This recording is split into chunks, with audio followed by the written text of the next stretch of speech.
Hey guys, I'm here at my tie yard. I want to come and check on them. I saw the tie was blooming as I was driving down the road, so I want to see how these hives are doing on it. Usually it's wide open by now, and sometimes they're plugged out or have already swarmed by this late in the season. So everything does seem a little bit delayed. It's still a little chilly. I'm wearing a jacket, although it's starting to get a little toasty. What I need to do while I'm here is I need to collect some more nurse bees, and I need to collect some more cat brood, because my grafts in the cloak boards that we did this weekend, I made that video on, didn't turn out very good.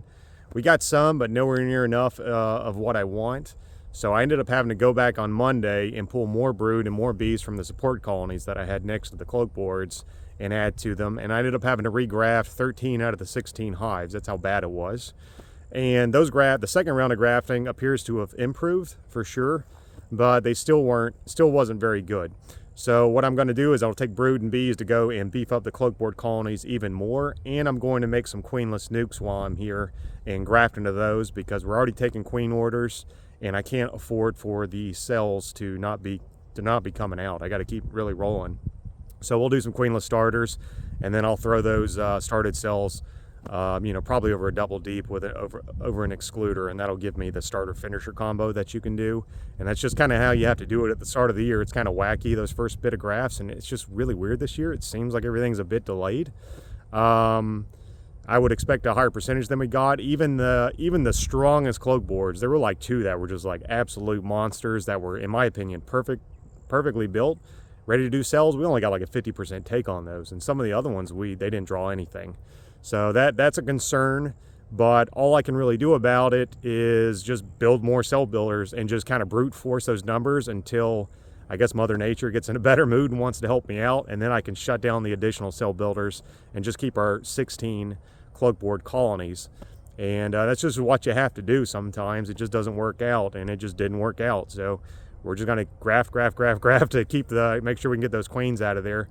And then I'm going to walk back here and check on the tie trees real quick and see what's going on. It's wide open. It's beautiful. And a lot of it is not, though, from what I'm seeing. I'm just kind of getting out here and looking. I got a lot of it that's just budding. You see here? There's a lot like that. And a lot around here.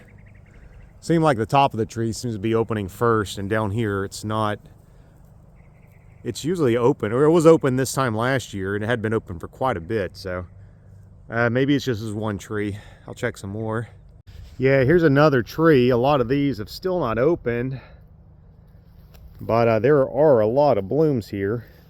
But I can see up here in the top of the tree, now those, they look like at the very tip top, they appear to be open, but I kind of see in that lower part of that branch, I don't know if the video will pick it up, I still see a lot of buds. I'm not seeing any honeybees on it just yet. And over on this side, it seems like it's open. It is pretty cold right now. I saw the bees are flying a little bit, but not a lot. So I'm not really sure what's going on here. If everything's blooming a little later. Based off what I saw from the cell builders, it sure does seem like this season seems to be starting a little bit later than last year. I don't know. I'll have to keep looking. Some of the blooms I'm seeing are just like this. They're kind of partially open, partially budded. I did see a single honeybee out of all the trees I've looked at, so that's kind of concerning. Usually this time of year they're fully covered in bees. I mean, I can't even be out here without them just buzzing away. It's 57 degrees, so it's a tad bit chilly, but I would still expect to see more bees, especially with some of these actually being open and more coming behind it. So I'm already 3 pallets in, and this is basically all I'm seeing. This is one of the better ones here. I mean, it's barely 3 frames from the bottom on the bottom box, and I mean 2 or 3 frames on the top box.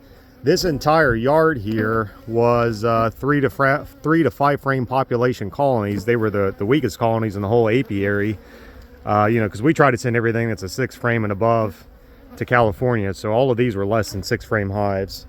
And they really have not grown at all. I can't find any fresh nectar in the colonies. There is pollen, but not near as much as there is back at my house. And I don't know if it's just because they have less foragers because they're weaker. Maybe they're not bringing it in. The queens are laying. I'm not seeing any mite damage. They're very heavy because I fed them so much syrup prior to me bringing them here. But you can see they still have a ton of empty space. And a lot of these hives over there, I mean, they're like 3 frames on the bottom, and the top box is basically just corn syrup, capped off corn syrup honey. It's very heavy.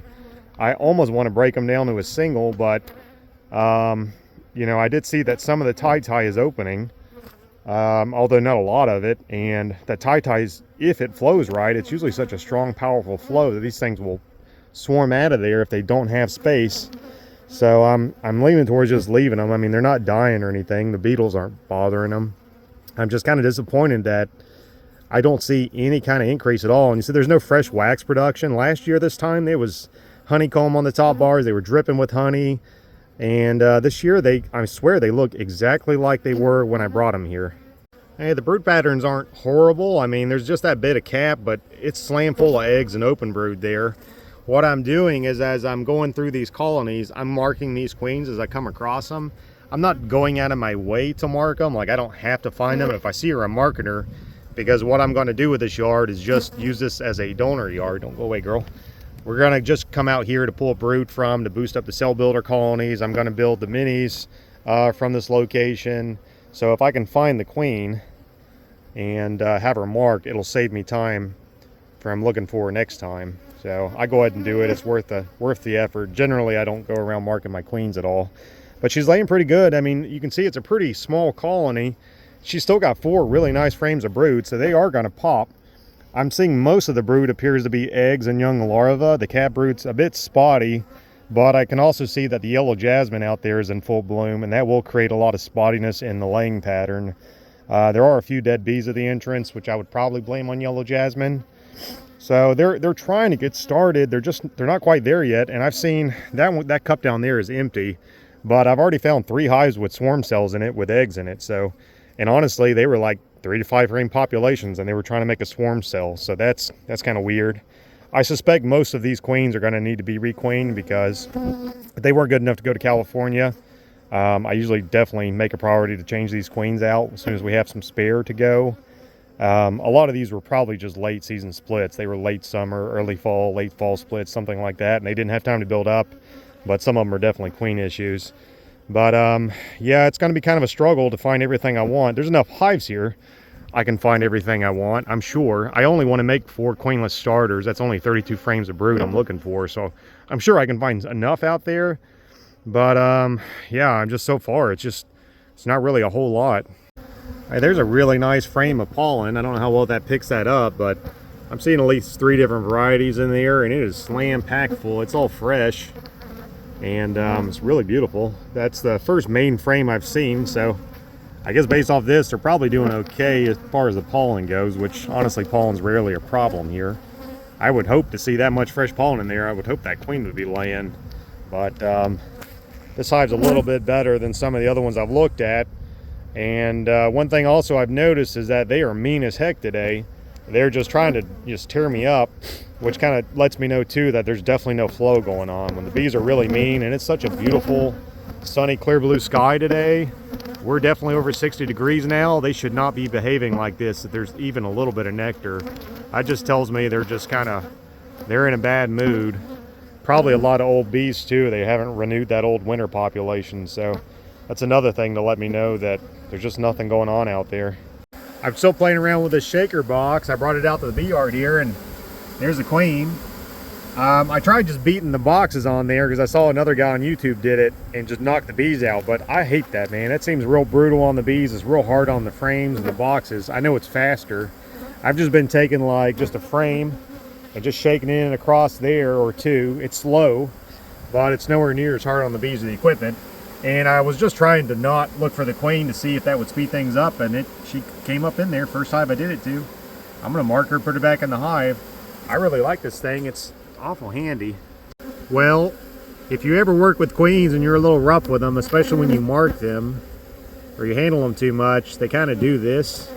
See, she looks dead. I can see her thorax is throbbing like that. They almost seem, I kind of described it as fainting. I don't know if they get under too much stress. I don't like doing that to them, but it'll happen, especially when you mark them a lot. You always have a few.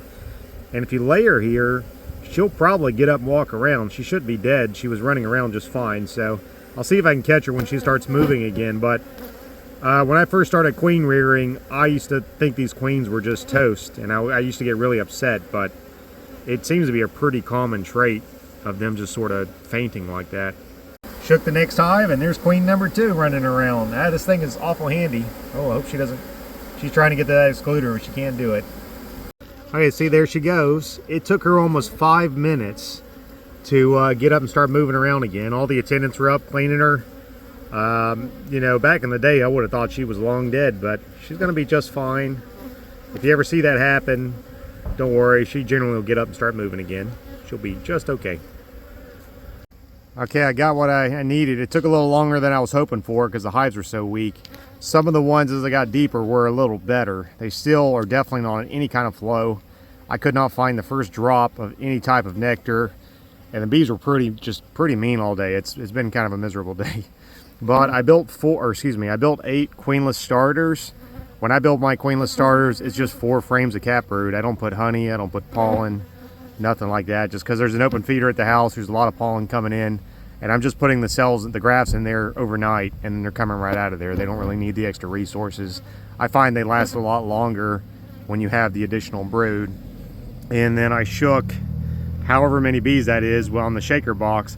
I have to say this thing is super nice because every single hive that I shook, I found the queen, was able to mark her and put her back in the hive safely. I didn't even look for the queen. I literally just snatched out all the brood in the top box. If the hive was strong enough to take it, shook it, and right away I saw the queen and put her back in the colony. So I have no idea how much that thing can safely hold or how long they can stay in there. It's still pretty cool, so we're probably okay. I'd be a little nervous about running that metal box during the summer here, but I'm going to use those bees to add some extra bees here to the queenless starters and also to our cloak board cell builders to beef them up a little bit, and that's what's going on. All right, I'm going to start shaking some of these extra bees in there. I've still got quite a bit in the shaker box. It goes pretty far. I don't know the exact amount of bees in there, but seems to be quite a bit. I just popped all the lids again on the cell builders, and you can see the populations. They're not bad. I added more just a few days ago, and that's part of it. And also all that brood, there's 6 frames of cat brood in each of those, so they should be slowly hatching. What I'm going to do is dump, and you can see I've got all the little graph bars in there numbered to match up with the cloak board number. What I'm going to do is just open that sliding trap door and on this, which is real handy, and then I just pick it up and I just shake the whole box with a trap door in front of each of the hives. It's way faster than last week when I was taking the 1 cup and adding a cup. I'm just dumping them in there. I figured, hey, I'm not baking a cake. It doesn't have to be exact. I just need more bees. That's what I did over there with the queenless starters. I got all those set up, and I dumped quite a number of bees in there to really juice them up. And I'm about to put some grafts in there shortly. Hopefully we're not going to run out of daylight, but I'm going to give these a little extra juice. Again, it won't do anything to help with the grafts that are in there at all. They are what they are, and but it'll save us some time this Saturday. We may not have to do much rebuilding. Hopefully we can just put our grafts in. I don't have to do too much. Okay, here are the queenless builders, the queenless starters. Just 4 frames of cat brood. Let's see, population wise, I'd say that one looks pretty decent. That one looks pretty decent. That one looks really good. And this one looks kind of bad, but I'm out of bees and I'm running out of daylight, and I'm tired, so I'm going to just stick them in. Some people like to make these things and let them sit overnight and then put their grafts in. I don't bother with that. I literally build them and put the grafts in right away. There's quite a bit of open brood up there just because the queens in that previous yard where it was just really starting to lay up, so I couldn't really find perfect frames of open brood. So those young larvae are going to compete against my grafts, but honestly, based off how the season was, the previous grafting session was, it might just be a season issue too. It's just a little early, but we're going to put these in and we'll get something out of there. I've already got the 4 in there. What I'm doing is I'm only doing 1 bar per colony just to kind of do as a test to see if it's even worth doing this. If it's too early, there's no point, and the bees aren't going to draw the cells. There's no point in me doing 45 grafts per colony. I can just do 15, and if they do really good, then I can graft 2 or 3 bars next week. But this will just be a little test and just to boost my numbers from our previous bad grafting session. And that's about it for today. Yeah, I'm checking these queenless starter cells that I grafted yesterday. Still not getting really good results. We got maybe a dozen got started out of, I don't know what's here, 19, 20 cups. I mean, that's not horrible. It's not amazing.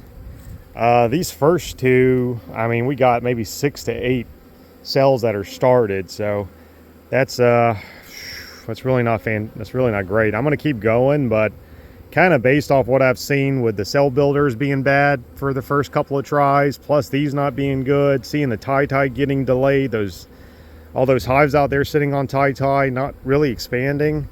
I tell you, it really just makes me think it's a season issue, and it's really nothing else. It feels like things aren't just quite where they were last year as far as timing goes. All right, so here's a double deep finisher hive. This is kind of what you want to have if you're doing the queenless starter finisher method.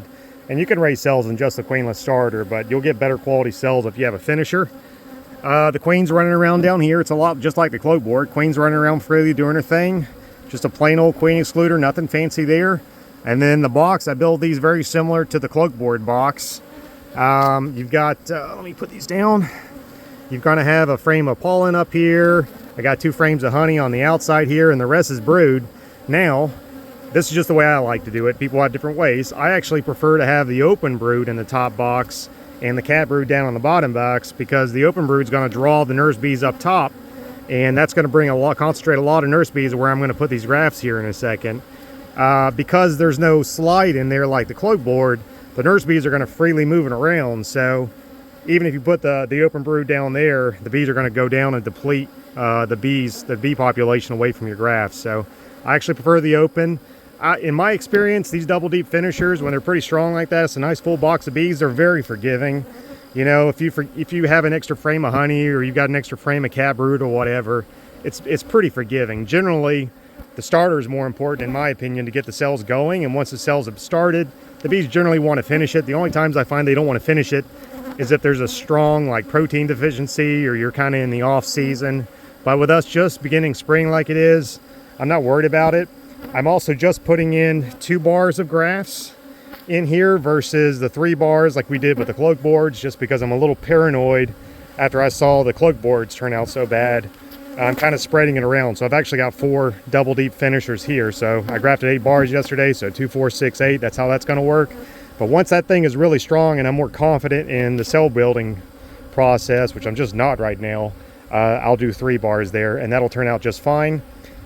We can pull these things out. It'll stay in here for 4 days.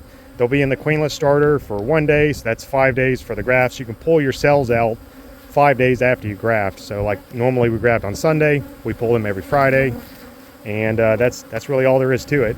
I'm not going to do this, but if I wanted to, I could put another set of grafts in these things right now, since I just pulled them out and moved them to the finisher. That's one really nice thing with the queenless starters. You can graft every single day into them, so long as provided you have enough strong finisher colonies you can take the grafts out and move to. So they can be really nice little productive machines.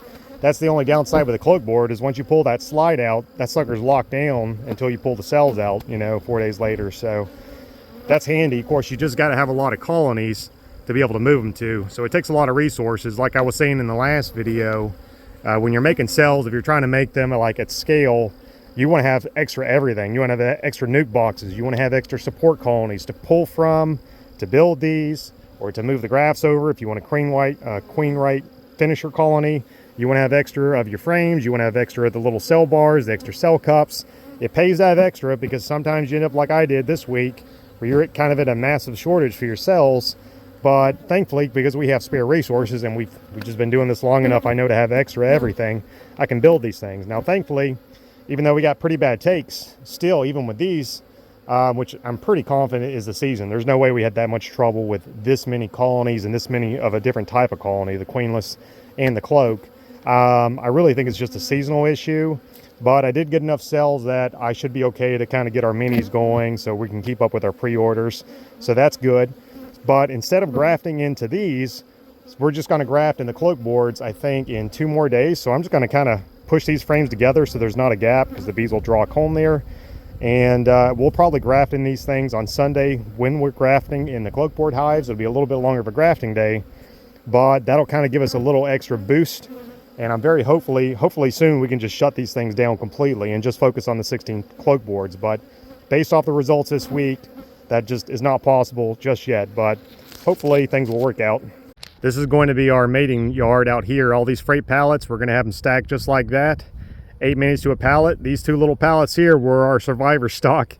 These things survived the winter. They survived that crazy snowstorm that we had. So I was going to shake them out, but I was like, you know, they work so hard to stay alive. I'm going to let them stay alive. Those are probably some good queens. Maybe I ought to graft off those, but we're going to have all these pallets out here. That's enough to run 700 mini nukes.